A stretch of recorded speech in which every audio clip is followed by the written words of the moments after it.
Namaste, namaste, family of light on Facebook Live, as well as those that are physically here at the Cosmic Center Spiritual Light, located in Sarasota, Florida, in the USA, and also on Zoom.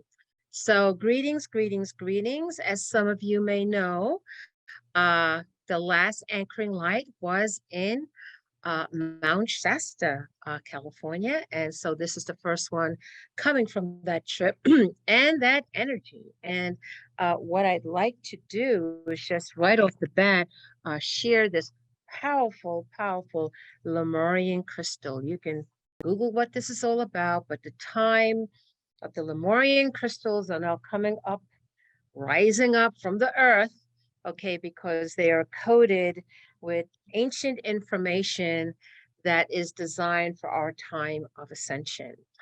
And I just want to tell you a little bit about the trip. I did post some things also on the Cosmic Center page, as well as my personal page. But, why even go? Well, there's many reasons why people go to these sacred journeys, but I can only speak for that. Some years back, over 10, well, I could tell you exactly what it was. It was in 2008. 2008, I got a message about going to Lake Titicaca. And I guess I missed fifth grade geography in school because I didn't know there was the Lake Titicaca. So I said, Tata Tutu, Tutu Tata. And I said, no, Lake Titicaca. It is the highest lake in the world.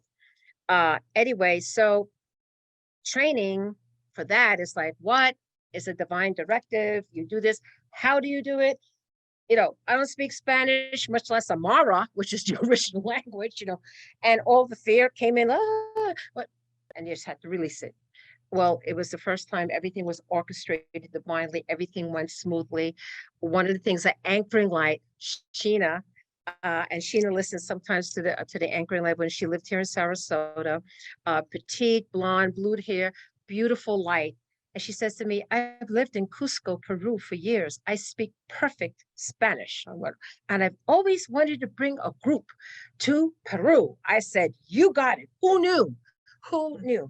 And so it's that type of thing, how things are divinely orchestrated. All you have to say is, okay. And so I just want to tell you, there's been several trips, of this most recent trip to Mount Shasta, for me, personally, 50 years in the making, because Mount Shasta came to me back in the 70s. And I made a choice at that time. I wasn't ready for it. I wanted to do other things. And I said, yeah, you're not getting off the hook. We're going to come circle back around. Okay.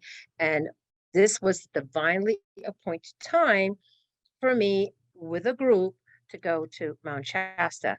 Of course, what happens? Where do you start? I've never been to Mount Shasta. And what happened is Jessie was guided to come to an anchoring light some months ago where I hadn't seen her in ages. But guess what? She's been to Mount Shasta several times. I'm like, you're our tour guide. And then after that, everything just starts to fall into place. You are then something very, very powerful like this is to get beyond your limitations. So the first thing that comes up with these type of things is the fear. Different reasons people have their stuff that they need to look at, whatever it is. And I want to tell you about the trip that we went.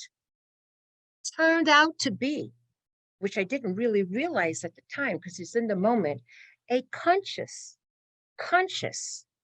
ascension path. Conscious. In other words, the ceremony we did, which everything was orchestrated, I was super busy. It was all in the moment. This happens, this happens, this. It all came together when you open up to the higher realms of light. It's all being orchestrated. You just have to show up. And turns out it was a powerful initiation where we are consciously like, oh, I'll go this and hopefully I'll, make the ascension one day, or, I may have to come back 100 times for other past lifetimes, for future lives and whatever. No. A conscious ascension path in this life. Like, what? Yes. So everybody's where they are. So this is this frequency band where when we went, it was a conscious understanding, no doubt, that there was a higher intelligence orchestrating everything to heal us of our deepest wounds throughout time and space. I've never seen or have been witness to the deepest levels of healing, which we need to get rid of that baggage so we can bring in more light, be lighter, whole light, and raise the frequency. And so for those souls that say, and that's all of us that are hearing this, I'm committed.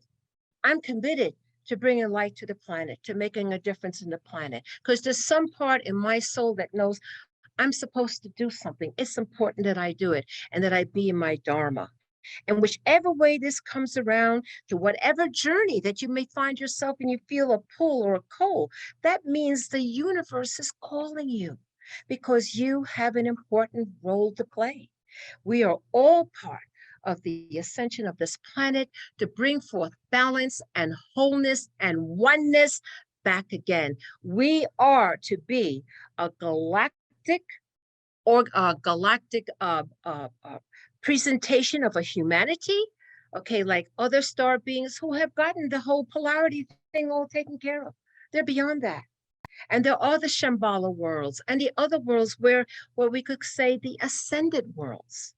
But for our planet to ascend, we're going to have to be the children of light upon the earth who have not forgotten, who are listening to their soul impulse, even in a world that is so, with Maya, is so thick, the delusion, the illusion, and all of that stuff, that somehow that in divinity in us, which we hold the similitude and the image of the divine, pierces through all that illusion, delusion, to where we can make a contact with our higher selves and say, okay, you take over now. And when you're able to do that, life moves with ease and grace, and you're fearless because you know there is nothing to fear, that you're going to be okay, that everything is going to work out. And in addition to that, when you're called to do something, guess what? Only you can do it. Only you can do it. So we work together individually and collectively. And if it's like, I need to knock on the door, I feel I need to know more, or I need to just be a meditate on my own, or I need to go to this class, or I'm going to go in this, whatever it is. If you have a call to do it and say, somehow, if I know it's meant to be, it's going to happen. It's going to happen. So I just wanted to say that, and I see we have a couple of people, Deborah is on here and Annie, who went on this amazing trip. Linda, Sheila, life-changing. We are not the same. When you step up, you're not the same. It's like a level of initiation. And then when that happens, and you get past the fears, you get past all the issues and things and come into healing, it is like the rising of the phoenix. You're in a whole new level of understanding and grace, profound grace, profound grace. And we are the ones that we've been waiting for. And somebody has to be the way showers on the planet, somebody, and that would be us. For those who have forgotten, but we have not forgotten. And so we move towards the light and we do what we do. So I just wanted to say to everybody in Facebook Live, I'm sending you Mount Shasta blessings.